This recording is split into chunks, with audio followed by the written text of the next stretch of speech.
Miguel Hidalgo y Costilla nació en 1753 en la hacienda de Corralejo, el segundo de los hijos del administrador Cristóbal Hidalgo. En Valladolid, hoy Morelia, inició los estudios eclesiásticos a los 12 años. Y en 1770 obtuvo el grado de bachiller en artes y de bachiller en teología. Más adelante se ordenó sacerdote.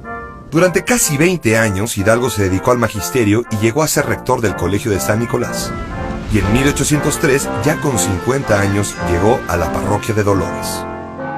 A principios del siglo XIX, España necesitaba más recursos para la guerra contra Inglaterra. En 1804, el rey decretó la consolidación de vales reales, que convirtió las deudas con la Iglesia en deudas con la corona, y además exigió su pago inmediato. Hidalgo tenía hipotecadas sus tierras, y ante la imposibilidad de pagar, se ordenó su embargo. La invasión de Napoleón Bonaparte a España provocó en 1808 una crisis de legitimidad en el gobierno del Imperio Español. Ese mismo año, el Ayuntamiento de la Ciudad de México y un grupo de conspiradores, en 1809 en Valladolid, propusieron la autonomía de la colonia, pero sus intentos fueron reprimidos. En 1810, en Querétaro, surgió una nueva conspiración. Algunos de sus participantes no buscaban ya solo la autonomía, sino la plena independencia de Nueva España. Hidalgo era uno de ellos. Descubierta la conspiración, los acontecimientos se precipitaron. Hidalgo decidió actuar enseguida. Aquí no hay más recurso que ir a cazar gachupines. El 16 de septiembre dio el grito de independencia.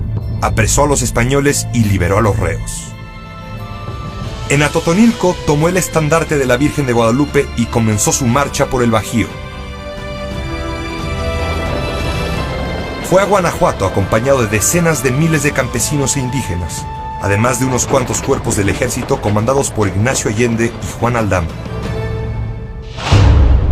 Ahí, la matanza de la Alhóndiga de Granaditas, donde más de 300 peninsulares fueron asesinados, provocó que muchos criollos, que podrían haber favorecido la causa, se volvieran contra ella. Mientras tanto, el ejército insurgente de Hidalgo siguió creciendo. Cada vez era más difícil controlar a las casi 80,000 personas que lo seguían. La batalla del Monte de las Cruces fue un triunfo costoso. Además de las pérdidas en muertos y heridos, vino la decepción entre muchos de los insurgentes por no haber tomado la Ciudad de México. Esta fue quizás la decisión más difícil del recorrido militar de Miguel Hidalgo. Y en pocos días, sus tropas se redujeron a la mitad.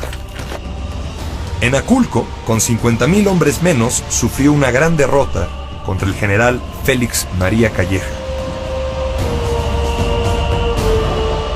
Los jefes de la insurgencia se separaron. Allende se fue a Guanajuato e Hidalgo se retiró por caminos extraviados hasta Guadalajara, ciudad que fue tomada por otro grupo insurgente. Aquí, no solo rehizo su ejército, sino que pudo gobernar una de las jurisdicciones más importantes del virreinato. En Guadalajara recibió el título de Alteza Serenísima y gobernó con plena autoridad. Promulgó varios decretos, el más importante sobre la abolición de la esclavitud. Pero en medio de aquel brillo había sombras, no solo una conspiración para asesinarlo en la que participó el propio Allende, sino su condescendencia con la masa, que lo llevó a ordenar la ejecución a sangre fría de más de 200 peninsulares inocentes, muchos de los cuales ni siquiera estaban presos, sino supuestamente bajo su protección. Fue uno de los actos más crueles de la guerra. El brigadier Calleja avanzó nuevamente sobre los insurgentes. A principios de 1811, el 17 de enero, vence a Hidalgo en Puente de Calderón. Después de la batalla, Hidalgo fue destituido del mando. Con lo que resta del ejército, deambuló por el norte del país e intentó alcanzar San Antonio de Béjar. El 21 de marzo, Hidalgo fue aprehendido a traición en las norias de Baján. Aldama y Allende fueron apresados junto a él. En Chihuahua, Hidalgo fue sometido a un doble proceso, eclesiástico y militar. En el primero se le condenó a la degradación, en el segundo a la pena capital. El 26 de junio fueron fusilados Allende y Aldama. Un mes más tarde, el 30 de julio de 1811, Miguel Hidalgo murió fusilado.